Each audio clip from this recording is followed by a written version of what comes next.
Saudara,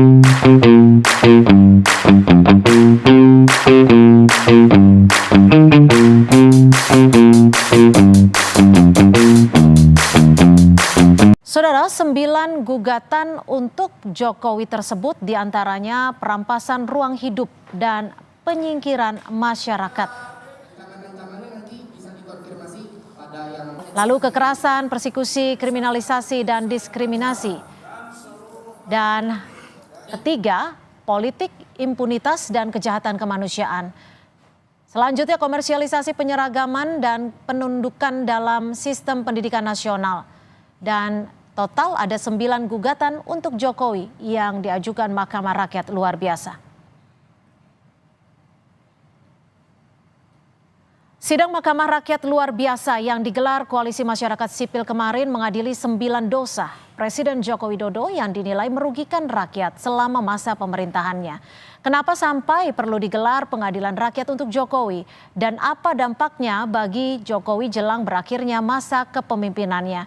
Sudah ada juru bicara Mahkamah Rakyat luar biasa Edi Kurniawan dan juga tenaga ahli utama KSP Ali Mohtar Ngabalin. Selamat sore Bang Ngabalin dan selamat sore Mas Edi. Nona, apa kabar? Kabar baik, terima kasih sudah bergabung bersama kami di Kompas Petang. Saya ke Mas Edi terlebih dahulu. Mas Edi, kenapa sampai diperlukan adanya Mahkamah luar biasa ini, Mas Edi? Tujuannya apa? Oke, terima kasih. Selamat sore. Mahkamah Rakyat luar biasa ini sesungguhnya telah dipersiapkan sejak kurang lebih 1 tahun ya. Untuk mengumpulkan semua kasus-kasus yang terjadi selama 10 tahun rezim Jokowi berkuasa. Pemilihan 10 ini dan para penggugat dan kasus-kasus yang diungkapkan kebenarannya melalui Mahkamah Rakyat ini tentu kasus-kasus yang sesungguhnya itu sudah lama terjadi ya. Ada yang bertahun-tahun, puluhan tahun, dan ada yang baru terjadi yang selama 10 tahun pemerintahan Jokowi itu tidak sanggup diselesaikan gitu. Sehingga rakyat ya memilih untuk berkumpul untuk menyelesaikan masalah sendiri dan meminta pertanggungjawaban Presiden Jokowi terkait 10 isu tersebut gitu. Oke. Yang kedua, jadi kasus-kasus ini pernah dilakukan upaya-upaya mekanisme formal secara kenegaraan ya. Sudah pernah menggugat sampai ke Mahkamah Agung dan menang, itu tidak bisa dieksekusi. Misalkan kasus di Kendeng ya sebagai penggugat, ada juga yang menggugat di pengadilan atau yang dikriminalisasi kalah tapi warga belum mendapatkan keadilan gitu. Sehingga ini Mahkamah Rakyat. Bang Ngabalin, melihat gerakan sipil ini respon KSP seperti apa?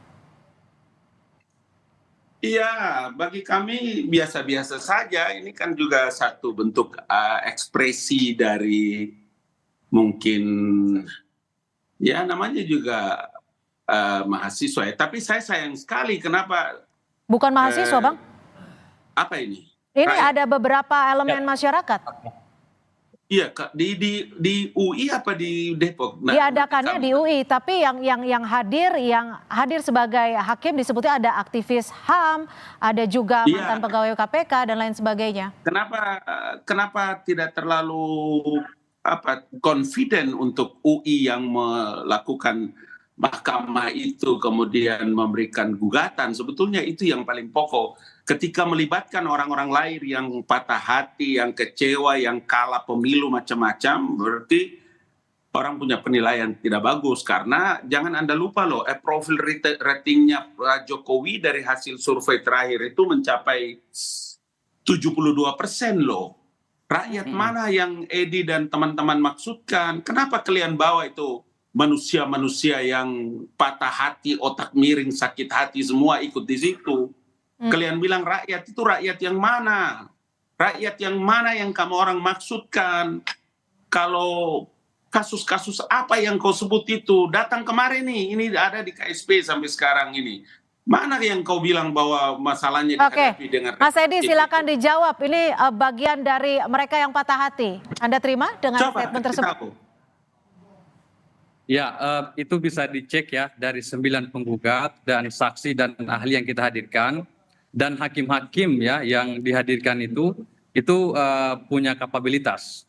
Tapi yang paling penting adalah kami sangat Hakim-hakim siapa yang angkat? Sekolah hakim mana? Legal standing apa kamu orang pakai? Mahkamah apa itu? Mahkamah abal-abal, Jadi ya, kami sangat menyayangkan panggilan kepada Presiden Jokowi dan partai-partai, Ketua DPR sudah kami layangkan secara resmi melalui pos. Dan siapa kamu orang mau panggil Presiden, Edi?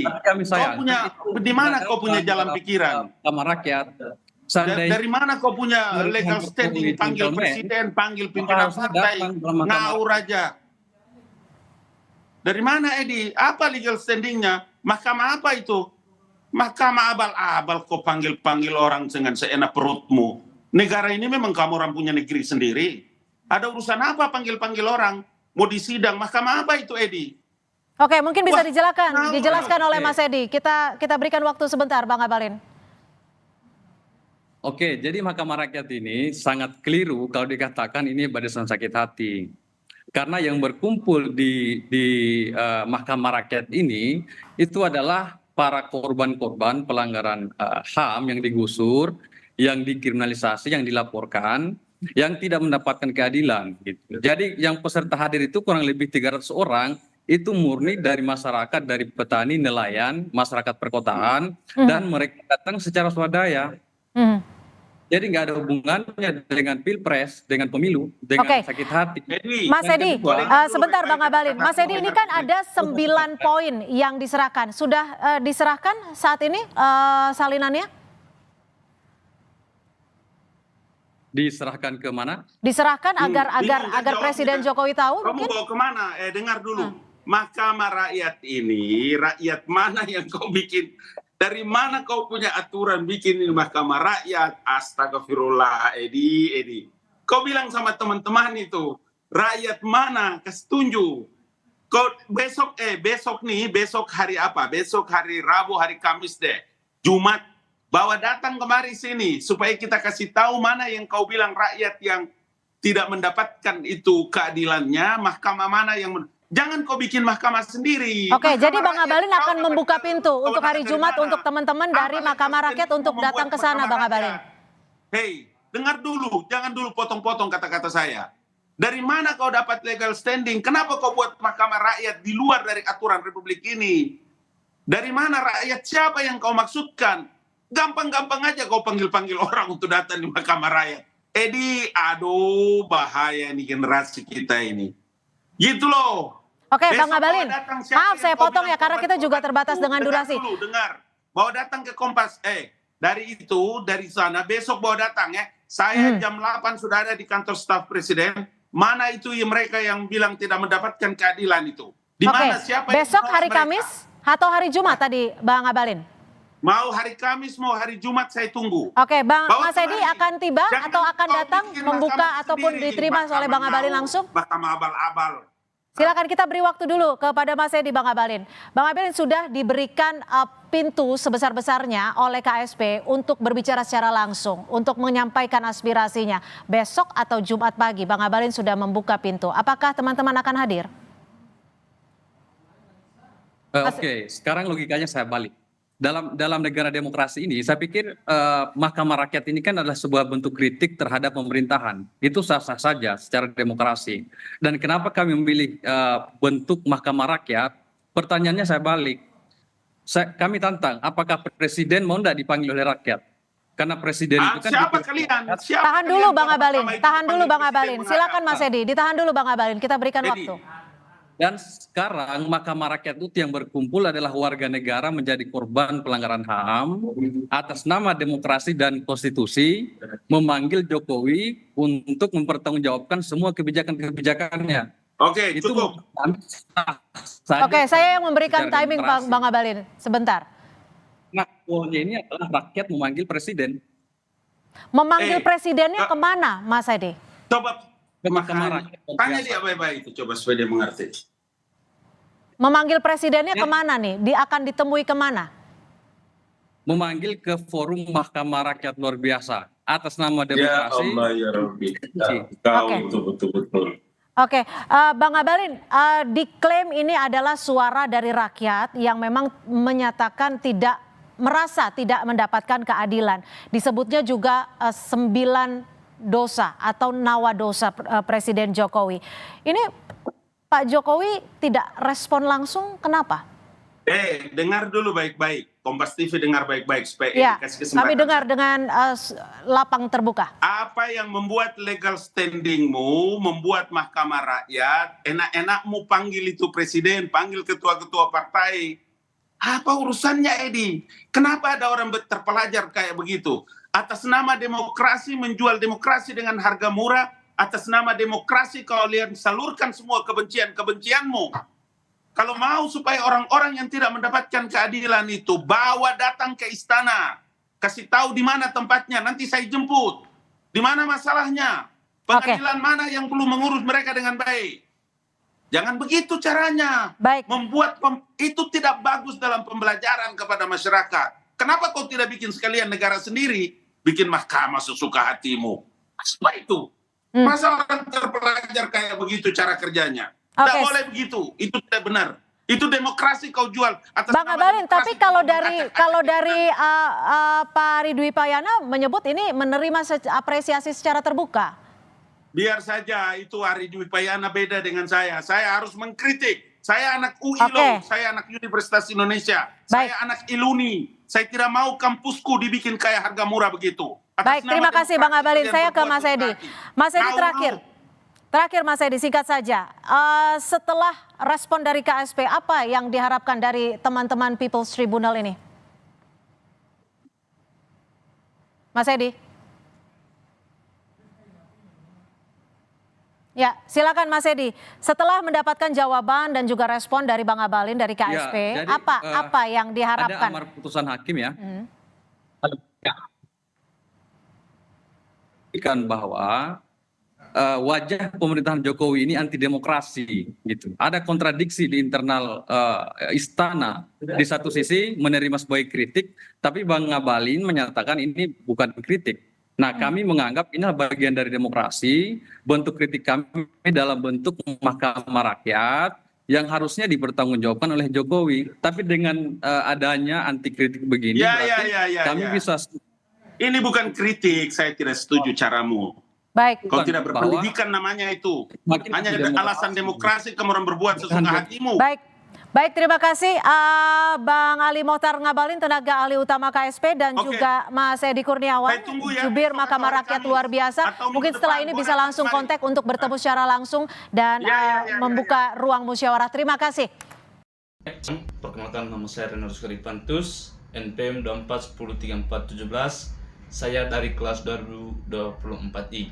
Di sini saya akan mengangkat sebuah kasus tentang Mahkamah Rakyat luar biasa. Menurut saya, Mahkamah Rakyat luar biasa bukanlah lembaga hukum resmi. Jadi, hasil putusan atau vonis yang mereka baca dalam forum itu tidak punya kekuatan hukum untuk mengganti atau menurunkan pejabat negara, termasuk presiden. Namun, inisiatif seperti ini tetap penting karena menjadi saluran suara masyarakat yang merasa tidak didengar. Mempertegas kritik terhadap kebijakan publik menjadi bagian dari perdebatan publik dalam demokrasi. Namun, ada juga risiko jika forum seperti ini disalahpahami sebagai proses hukum resmi atau ditafsirkan secara ekstrem di luar konteksnya. Jadi menurut saya, dari berita yang saya paparkan tadi, berita ini lebih mencerminkan kritik politik dan tekanan sosial terhadap pemerintah, bukan proses hukum formal yang sah secara konstitusi. Jadi, video tersebut membahas tentang dukungan atau aksi dari suatu kelompok yang menyebut dirinya Mahkamah Rakyat luar biasa yang mengajukan gugatan terhadap Presiden Joko Widodo, Jokowi, dan Ali Mohtar Ngabalin. Judulnya menunjukkan bahwa konten berkaitan dengan isu politik atau tuntutan hukum terhadap dua tokoh tersebut. Analisis konteks Yang pertama, tema politik dan publik topik ini berkaitan dengan kritik terhadap pemerintah atau tuntutan terhadap pejabat publik. Judul menyaratkan pihak tertentu menanamkan dirinya mahkamah luar biasa yang kemungkinan sebuah istilah atau aksi simbolis yang bukan pengadilan formal. Yang kedua, sumber dan kredibilitas. Video diunggah oleh Kompas TV Sukabumi yang merupakan saluran lokasi di bawah grup media Kompas.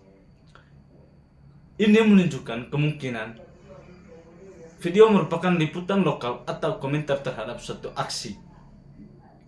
Kompas TV dikenal sebagai media berita di Indonesia, tetapi perlu tetap kritis terhadap sudut pandang editorial dan konteks video. Yang berikut, potensi konten sensitif. Jenis konten terkait figura politik dan gugatan bisa berpotensi memicu respons kuat dari penonton dengan pandangan berbeda. Saat membahas atau membagikan video seperti ini, penting untuk memastikan atau memahami fakta dari sumber resmi. Pemerintah, Panwaslu, Mahkamah Konstitusi, atau lembaga hukum lainnya. Memisahkan antara opini, spekulasi, dan fakta. Laporan atau rekap aksi masyarakat yang mengaku menggugat Jokowi dan Nablin. Ternyata figur yang terlibat atau komentator lokal. Belum jelas apakah ada dasar hukum formalnya, karena judul sendiri menggunakan istilah yang tidak umum di sistem hukum Indonesia. Mahkamah Rakyat Luar Biasa bukan lembaga hukum resmi. Yang pertama, apa itu Mahkamah Rakyat Luar Biasa? Dalam berbagai dokumen dan siaran pers lembaga masyarakat sipil, Mahkamah Rakyat Luar Biasa (MRLB) bukan merupakan lembaga hukum resmi di Indonesia seperti Mahkamah Konstitusi atau Mahkamah Agung. Istilah ini lebih merujuk pada People's Tribunal atau pengadilan rakyat alternatif yang digagas oleh berbagai organisasi masyarakat sipil sebagai bentuk kritik terhadap rezim pemerintah Presiden Joko Widodo. YLBHI tujuan kelompok ini adalah memberikan wadah simbolis kepada masyarakat sipil untuk menyampaikan gugatan atas dugaan pelanggaran hak konstitusional, HAM, kebijakan publik, hingga isu ketidakadilan yang mereka anggap tidak ditindak oleh lembaga peradilan resmi. MRLB bukan lembaga peradilan resmi menurut sistem hukum Indonesia. Ini adalah mekanisme non-formal atau masyarakat sipil mirip dengan People's Tribunal yang dikenal secara internasional sebagai sarana advokasi hak asasi manusia dan demokrasi. Jadi, yang kedua, latar belakang.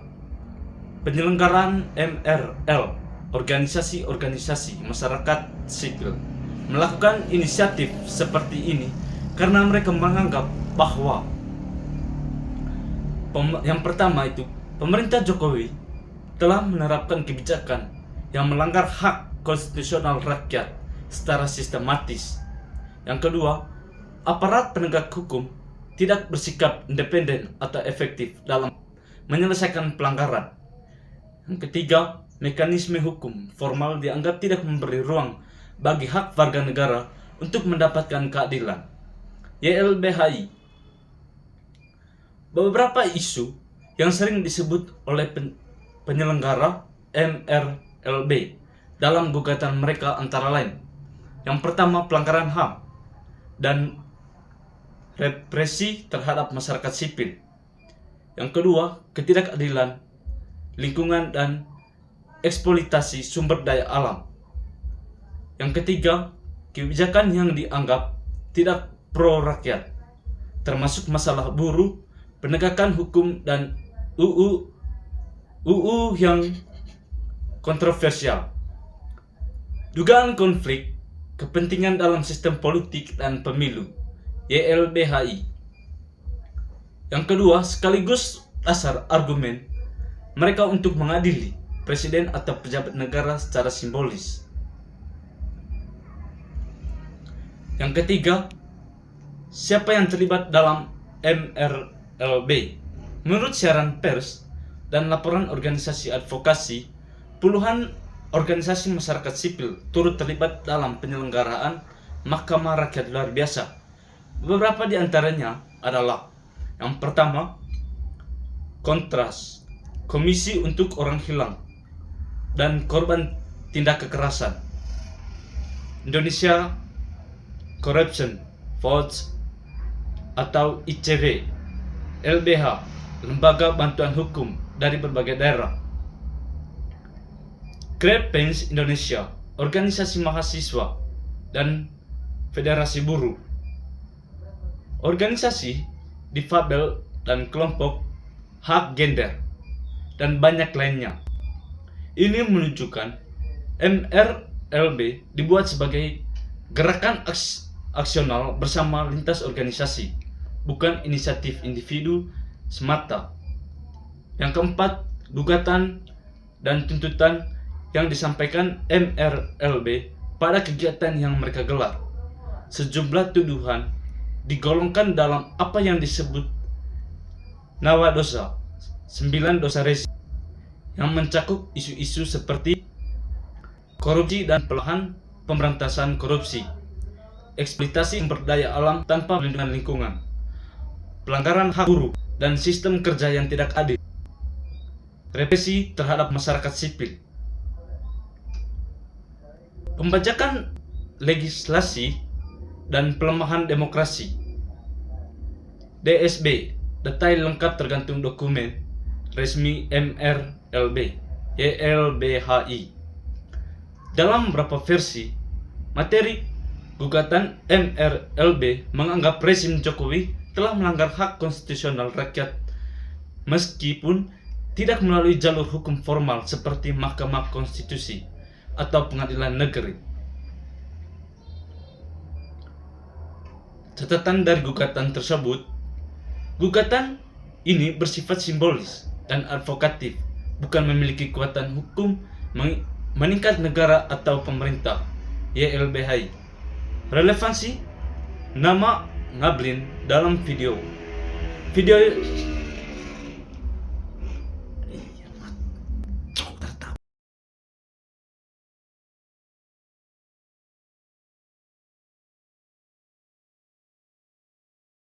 nama Ngablin dalam video yang saya angkat, gugatan Jokowi dan Ngablin kemungkinan mengacu pada keberadaan staf khusus atau pejabat pemerintah yang sering menjadi sorotan kritik politik. Namun, hingga saat ini tidak ada laporan resmi dari sisi lembaga negara bahwa Ngablin secara formal digugat di pengadilan resmi terkait MRLB. Artinya, nama beliau kemungkinan disebut dalam konteks kritik atau tuduhan dari pihak yang melakukan aksi, bukan sebagai terdakwa dalam sistem hukum formal. Ini sejalan dengan karakter MRLB sebagai forum advokatif, bukan forum hukum resmi. Kesimpulan dari video tersebut, Mahkamah Rakyat Luar Biasa adalah inisiatif masyarakat sipil, bukan lembaga hukum resmi negara, YLBHI. Tujuan adalah untuk mengadvokasi atau memprotes kebijakan pemerintah Jokowi dengan pengadilan rakyat sebagai sarana kritik politik dan HAM. Gugatan terhadap Jokowi atau tokoh pemerintah seperti Ngablin bersifat simbolik, bukan hukum formal di Mahkamah Konstitusi atau Pengadilan Negeri.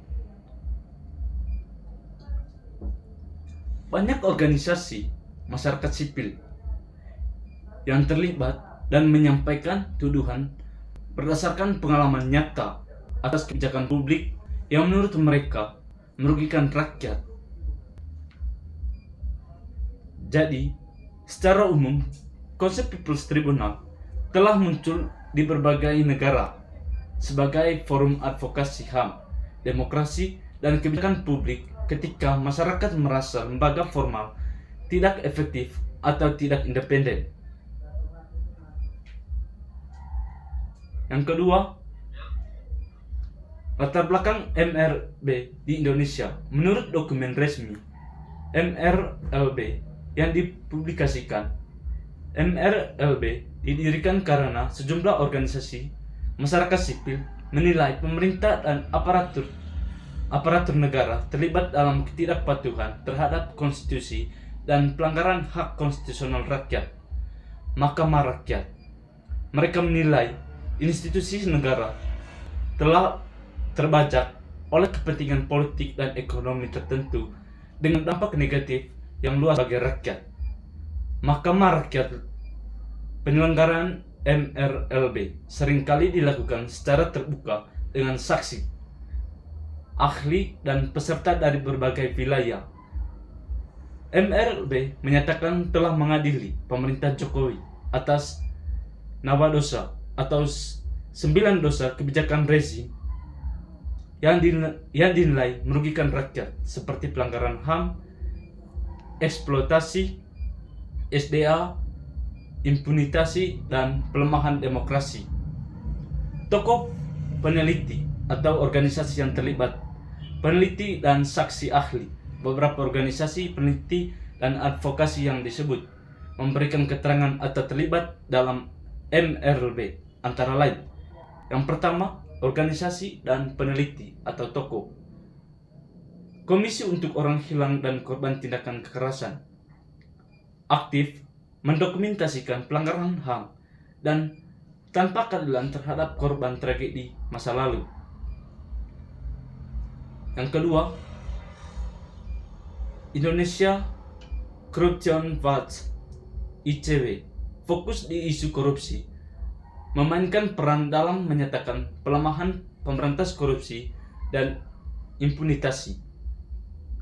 YLBHI, yaitu Yayasan Lembaga Bantuan Hukum Indonesia, memberi analisis hukum atas People's Tribunal sekaligus komentar tentang aspek konstitusional dan hukum publik. YLBHI. Jatam, Jaringan Advokasi Tambang, memberikan fokus pada isu eksploitasi SDA dan dampak lingkungan serta sosialnya. YLBHI. Transparansi Indonesia terlibat sebagai peneliti di bidang praktik revolving door, konflik kepentingan, dan kebijakan publik. Beberapa institusi, mahasiswa, dan kelompok pemuda memberikan laporan studi kasus lokal atau bukti empiris yang mendukung pengaduan masyarakat di MRLB. Para peneliti dan ahli dan organisasi ini berperan dalam menyusun material bukti dan analisis dalam MRLB, baik sebagai saksi ahli maupun sebagai penguat advokat. Isu yang dikritik dan dibahas oleh MRLB, menurut sumber resmi, MRLB menyatakan bahwa pemerintah Jokowi terbukti terindikasi melakukan yang pertama, pelanggaran hak konstitusional dan eksploitasi SDA demi kepentingan segelintir pihak. Yang kedua, normalisasi kekerasan, diskriminasi, dan kriminalisasi terhadap kelompok sipil. Yang ketiga, impunitasi terhadap pelanggaran HAM berat masa lalu. Yang keempat, pelemahan pemberantas korupsi dan konflik kepentingan dalam pemerintahan. Yang berikut, pendidikan dan pelayanan publik yang tidak berpihak bagi rakyat. Pernyataan tersebut muncul dari dokumen MRLB yang ditutup dengan putusan oleh Majelis Hakim Rakyat yang terdiri dari peserta dan perwakilan lembaga advokasi. Batasan hukum dan kekuasaan MRLB. Penting dipahami, MRLB tidak memiliki kekuatan normatif atau legal binding menurut hukum Indonesia, karena hanya Mahkamah Konstitusi atau MK atau Pengadilan Negeri yang memiliki kekuatan hukum untuk memutus sengketa formal sesuai Undang-Undang Dasar 1945. MRLB adalah forum advokatif atau simbolik untuk menyampaikan kritik, bukan lembaga dengan kewenangan memaklusukan atau menghukum presiden. Contoh kasus di Mahkamah Konstitusi menunjukkan bahwa hanya MK yang berwenang menerima gugatan formal terkait pelanggaran hak konstitusional dan syarat legal standing, serta prosedur sangat ketat di sana, Mahkamah Konstitusi RI. Kesimpulan analisis video tersebut membahas sebuah kegiatan masyarakat sipil yang disebut Mahkamah Rakyat Luar Biasa, yaitu forum advokatif yang dirancang untuk mengkritik pemerintah Jokowi atas dugaan pelanggaran HAM, ketidakadilan sosial, ekonomi, dan aspek demokrasi lainnya. MRLB tidak menggantikan fungsi hukum formal, tetapi menggabungkan data lapangan, keterangan saksi, dan analisis organisasi advokasi untuk memproyeksikan penilaian kritis terhadap kebijakan pemerintah. Tokoh peneliti yang terlibat berasal dari berbagai organisasi advokasi seperti Kontras, ICW, YLBHI, Jatam, dan lainnya, yang membantu menguatkan bukti atau perspektif dalam forum Mahkamah Rakyat Luar Biasa. Analisis substansi dari video yang separkan atau yang saya jelaskan menampilkan pemberitaan mengenai Mahkamah Rakyat Luar Biasa MRL yang secara simbolik menggugat Presiden Joko Widodo dalam beberapa pemerintah. Gugatan ini tidak dilakukan menurut forum masyarakat sipil yang bertujuan menyuarakan kritik terhadap kebijakan negara secara substansi. Video yang saya jelaskan tadi ini mencerminkan ketidakpuasan publik terhadap mekanisme hukum formal, krisis kepercayaan terhadap institusi negara, meningkatnya peran masyarakat sipil sebagai pengawas kekuasaan dalam perspektif ilmu sosial dan politik. Fenomena ini menunjukkan pergeseran pola partisipasi politik dari jalur institusional ke jalur non-institusional. Analisis teoritis ilmu politik dan hukum tata negara. Yang pertama, teori demokrasi partisipatoris menurut Karl Pateman 1970. Demokrasi tidak hanya diukur dari pemilu, tetapi juga dari keterlibatan aktif warga negara dalam mengawasi kekuasaan. MRLB dapat dipahami sebagai bentuk partisipasi politik alternatif ketika saluran formal dianggap tidak efektif.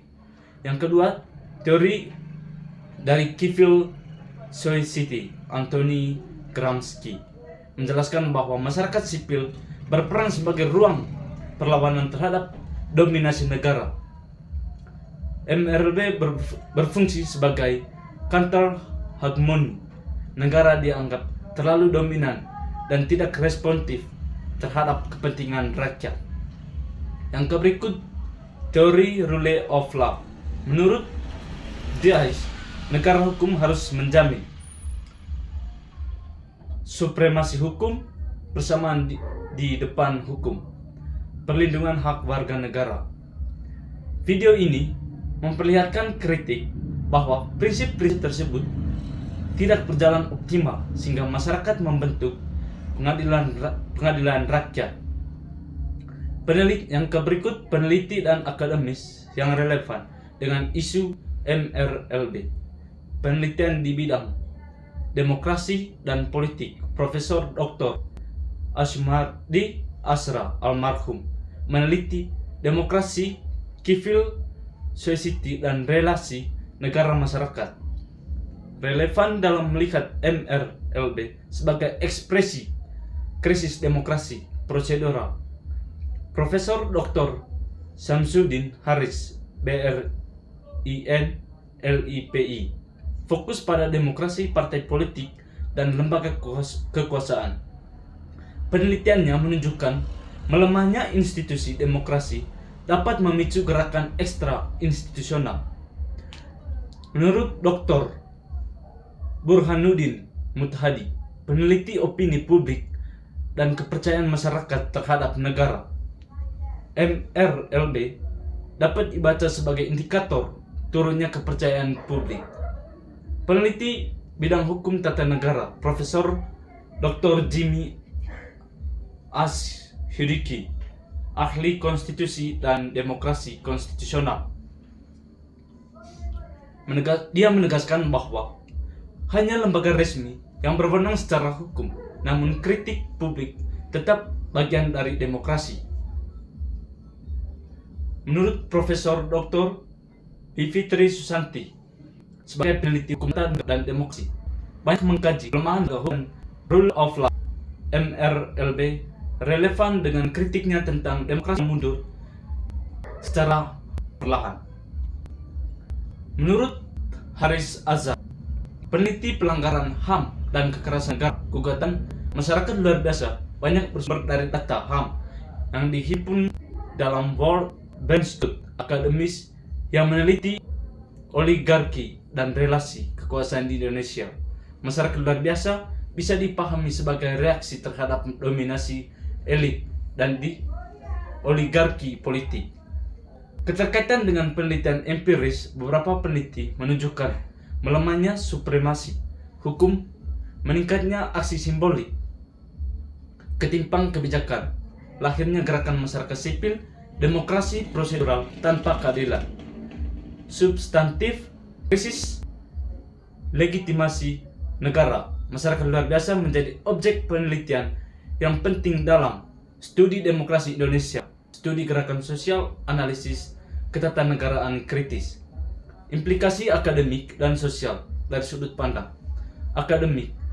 Dari video ini menjelaskan pentingnya MRLB karena menunjukkan dinamika demokrasi pasca reformasi menjadi bahan studi hubungan negara dan masyarakat, menggambarkan pergeseran strategi advokasi hukum, memperlihatkan batas antara kritik politik dan legitimasi hukum.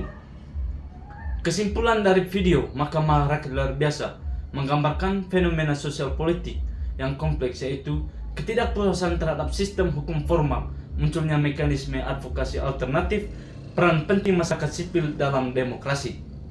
Walaupun tidak memiliki kekuatan hukum mengikat, masyarakat luar biasa memiliki nilai akademik, politis, dan sosiologi yang tinggi dan relevan dengan berbagai penelitian tentang demokrasi, HAM, dan negara hukum di Indonesia.